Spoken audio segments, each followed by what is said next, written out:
Sekarang kita melanjutkan pembahasan mengenai grup ya. Jadi sebelumnya adalah diketahui ada himpunan G yang tidak kosong ya. Kemudian ada operasi biner.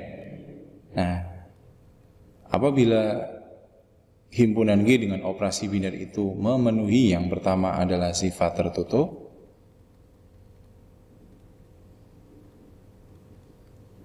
kemudian yang kedua adalah sifat asosiatif, lalu yang ketiga adalah adanya elemen netral, kemudian yang keempat dan adanya elemen inverse. Nah, jadi apabila saya mempunyai sebuah himpunan G dengan operasi star ya, ini belum tentu biner, dan dia memenuhi 4 sifat ini, maka lebih lanjut untuk himpunan G tersebut dengan operasi star merupakan grup. Itu ya. Dan beberapa contoh sudah saya jelaskan pada pembahasan sebelumnya. Kemudian sekarang kita akan coba mengkaji mengenai kalau saya punya himpunan G ini yang katanya G itu adalah tidak kosong, berarti indikasi G itu ada minimal 1 elemen. Gitu ya. Jadi karena G tidak kosong maka ada minimal 1 elemen. Dan hal ini juga mengindikasikan berarti dia maksimal tak hingga elemen.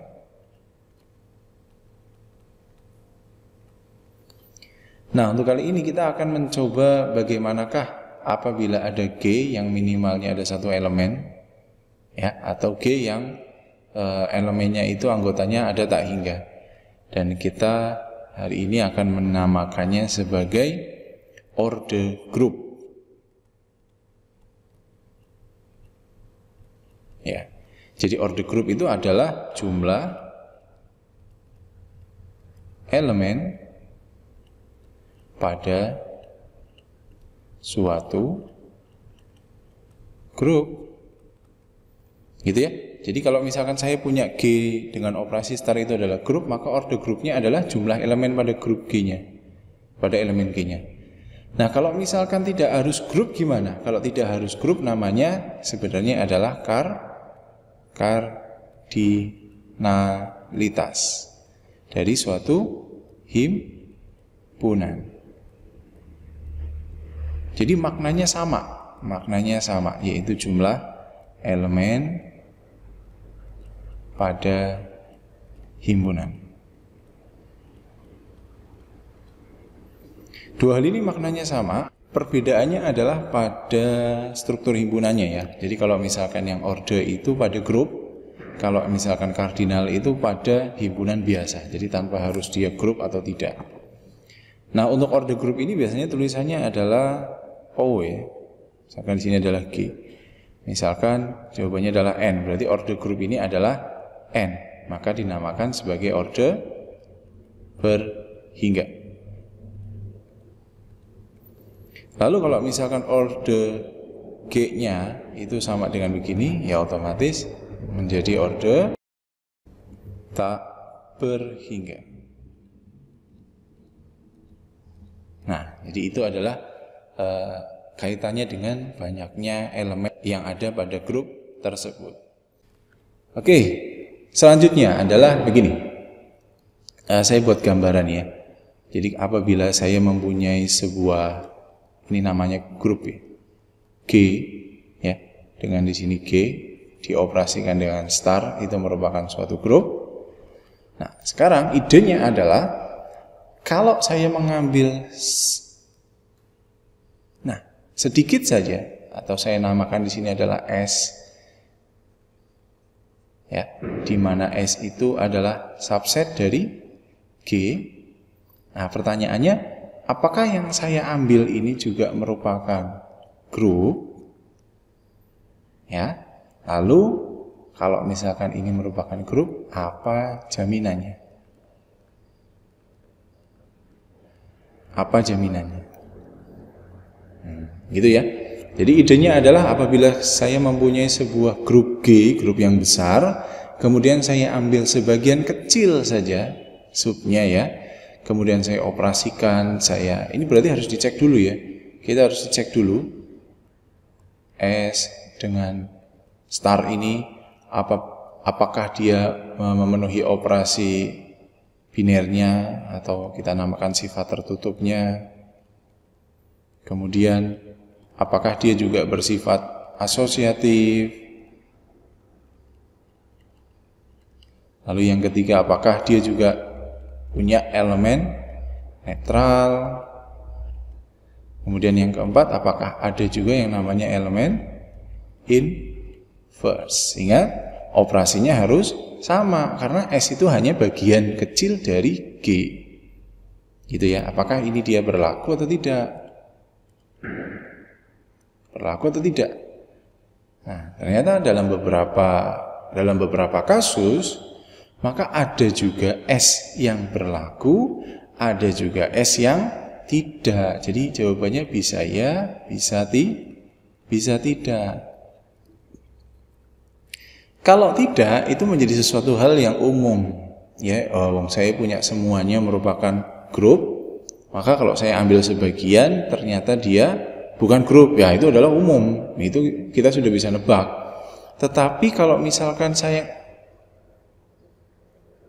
punya seutuhnya adalah grup, tetapi saya mengambil sebagian, dia juga merupakan grup. Nah, itu yang menarik sebenarnya. Ya, paham ya? Jadi idenya adalah untuk kalau misalkan jawabannya tidak, ini menjadi stop, di sini tidak tertarik. Tapi kalau misalkan jawaban iya, maka dia akan, ini berarti bisa nih kita kaji lagi. Apa syaratnya? Apa syaratnya kita mengambil S-nya ya? Jadi apabila jawabannya ya di sini ya, maka dia akan langsung muncul pertanyaan. Apakah setiap S itu akan seperti itu? Atau kalau tidak, ya apa syaratnya? Nah, S itu ternyata akan sama grup ya, seperti G star apabila ternyata apa? Apabila memenuhi 1 sampai 4 aksioma. Ya. Jadi kalau misalkan saya punya himpunan bagiannya dari G yang memenuhi 4 aksioma tersebut, maka S gitu ya, dinamakan subgroup. Nah, oke, saya ulangi. Jadi pertama saya punya himpunan grup G, gitu ya. Jadi G ini sudah jelas grup. Kemudian saya ambil sebagian saja dari G yang akan saya comot di sini ya. Istilahnya saya akan uji dengan operasi yang sama. Ternyata dia memenuhi sifat tertutup, sifat asosiatif, punya elemen netral dan elemen inverse. Maka S ini juga bersifat grup. Nah, karena S itu subset dari G, maka S itu dinamakan sebagai subgroup. Gitu. Mau tahu? Contohnya apa? Nah, contohnya adalah kalau saya ngambil sembarang G ya, sembarang grup G, sembarang G grup gitu ya. Maka kalau S isinya itu hanya elemen netral aja. Jadi saya cuma ngambil satu elemen netral, kemudian saya jadikan itu sebuah himpunan. S merupakan subgroup dari G. Itu pasti. Jadi subgroup yang pasti adalah subgroup yang minimal hanya punya satu elemen, yaitu elemen netral. Jika ditulis dalam sebuah definisi, saya tuliskan di sini sebuah definisi ya, definisi yaitu mengenai subgroup, maka pertama kali pasti diberikan G dengan operasi star merupakan grup. Kemudian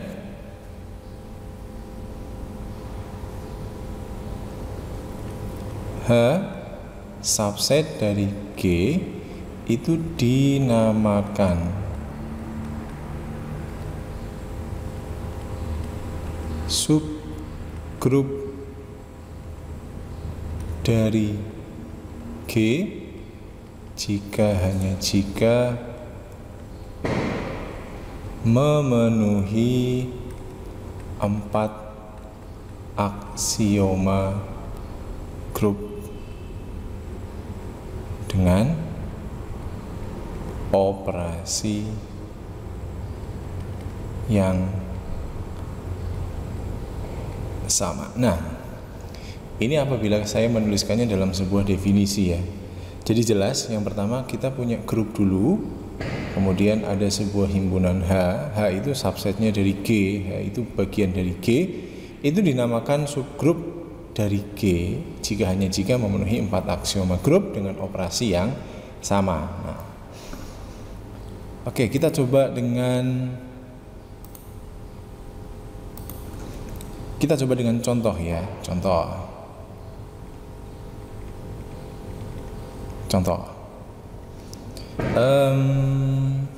apa ya, mungkin ini ya. Sebelumnya kita sudah mengetahui bahwa Z dengan operasi penjumlahan itu merupakan suatu grup. Sudah jelas ya, sudah pernah dibuktikan di pembahasan sebelumnya. Nah, sekarang ini adalah himpunan bilangan bulat ya. Jadi Z itu adalah himpunan bilangan bulat. Himpunan bilangan bulat itu isinya ada tak hingga, kemungkinan bisa -2, -1, 0, 1, 2 dan seterusnya. Nah, sekarang pertanyaannya, saya akan membuat himpunan yang bagian dari Z, saya namakan H ya. H itu adalah sebuah himpunan yang isinya adalah 2N ya, di mana N elemen dari Z. Kira-kira himpunan apa ini? Jadi kalau N-nya sama dengan 1, maka 2. Kalau N-nya sama dengan 2, maka 4. Kalau N-nya sama dengan 3, maka 6 dan seterusnya. Kira-kira apa ini? Ya. Kira-kira H itu adalah merupakan himpunan bilangan genap. Nah, jadi himpunan bilangan genap merupakan subset dari Z. Nah, yang akan kita buktikan apakah H dengan operasi penjumlahan itu merupakan suatu grup juga. Nah, ini yang harus dikaji, benar atau tidak. Maka kita harus gunakan aksioma-aksiomanya ya. Oke, yuk kita mulai dengan aksioma pertama. Aksioma pertama berarti harus memenuhi suatu sifat, namanya sifat tertutup. Berarti untuk mengetahuinya adalah saya akan ambil sebarang.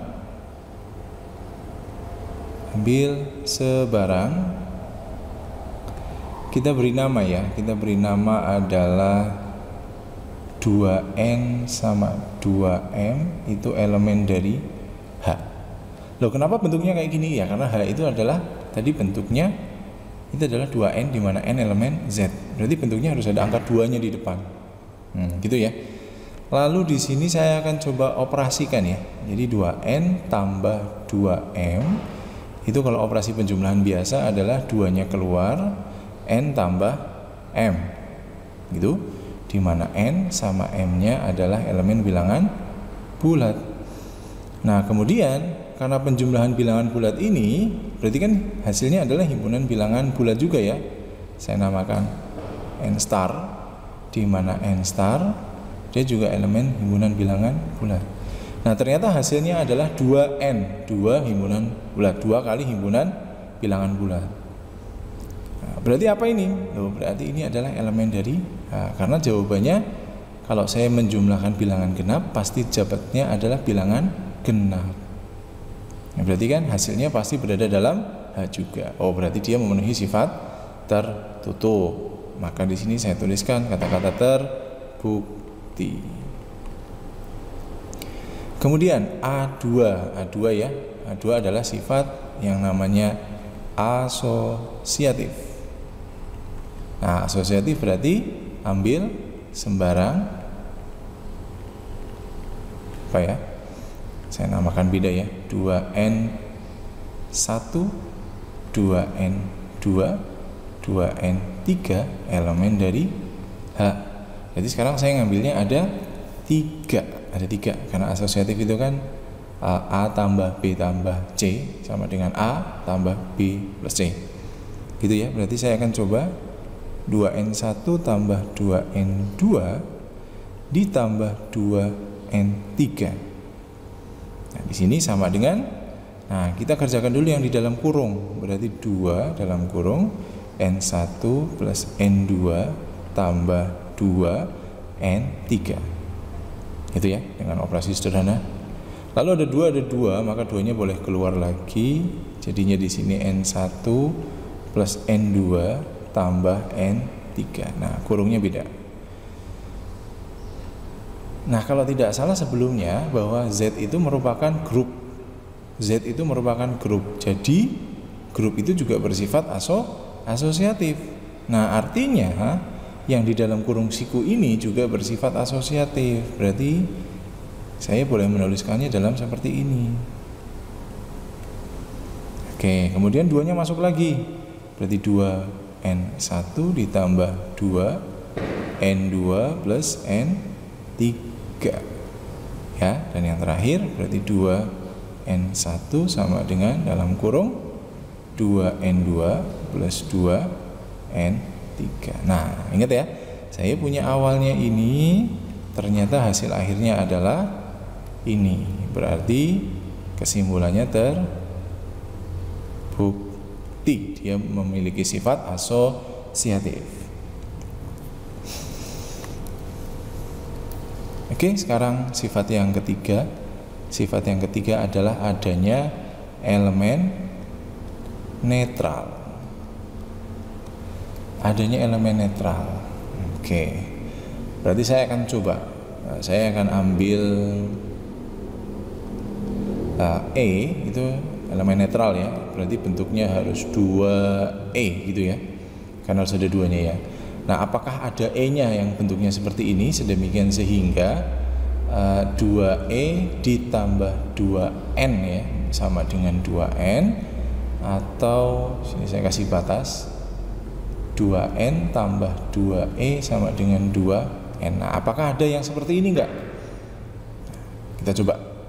Berarti saya punya 2E sama dengan 2N plus min 2N. Gini ya. Ini juga sama, berarti 2E sama dengan 2N plus min 2N gitu.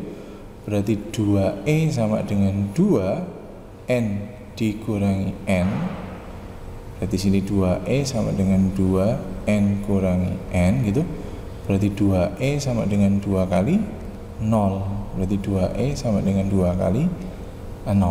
Nah, berarti E-nya adalah 2 kali 0. E sama dengan 2 kali 0. 2 kali 0 sih berapa?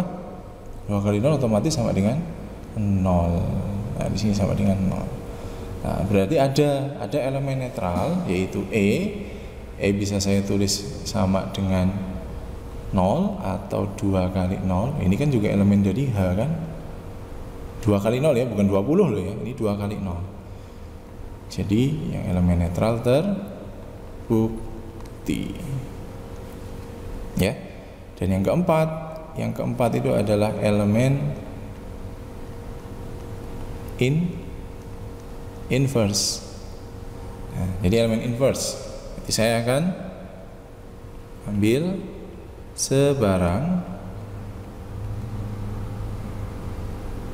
sebarang 2N ya, elemen dari H. Nah, nanti akan dicari apa ini ya, simbolnya ya. Saya kasih simbol dulu ya. Simbolnya adalah ya gini aja deh.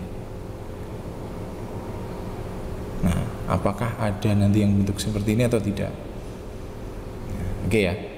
Berarti yang harus memenuhi gimana coba ya? 2n ditambah min 2n sama dengan elemen netral. Elemen netralnya adalah 0. 0 itu saya tulis 0 dulu. Atau ada min 2n ditambah 2n sama dengan 0. Oke, kita akan mencari ini ya. Kita akan mencari ini. Berarti min 2n sama dengan 0 itu tulisannya 2 kali 0 ya, gitu ya. Dikurangi 2n. Gitu. Di sini juga ya, berarti min 2n itu sama dengan 2 kali 0 min 2n. Jadi min 2n atau yang akan kita cari ini akan sama dengan 2 dikali 0 min n. Lah 0 dikurangi n, ini saya punya himpunan bilangan bulat dikurangi bilangan bulat, ada nggak? Ada dong, n aksen. Berarti min 2n sama dengan 2n aksen.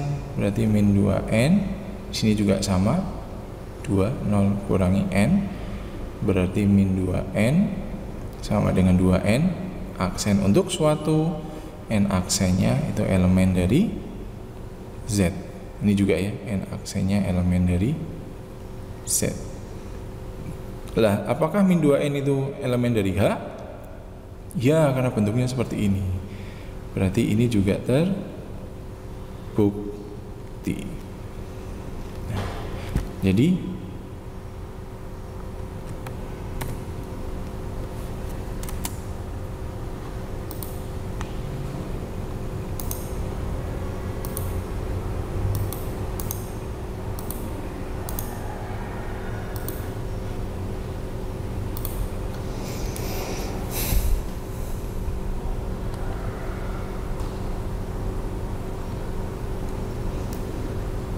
tadi karena saya punya H dengan operasi penjumlahan itu memenuhi aksioma 1, kemudian aksioma 2, aksioma 3 dan aksioma keempat, di mana hanya itu adalah subset dari apa tadi ya? Dari Z ya. Dari Z dan memenuhi ini, maka H dengan operasi yang sama salah.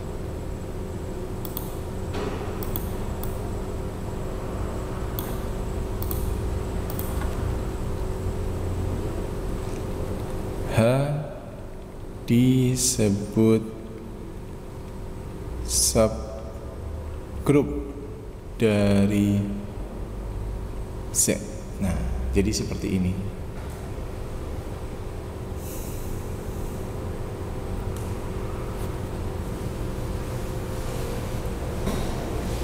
Oke ya, jadi bisa dibayangkan untuk membuktikan dia subgrup itu lumayan banyak ya syarat-syaratnya ya. Otomatis kalian juga harus membuktikan dia itu grup juga. Nah, ternyata ada ternyata ada teorema ya. Jadi ada teorema untuk memperingkasnya. Nah, teorema itu berbunyi seperti apa? Gini. Berarti jika G ya dengan operasi penjumlahan misalkan atau operasi bintang itu merupakan grup, maka H subset dari G A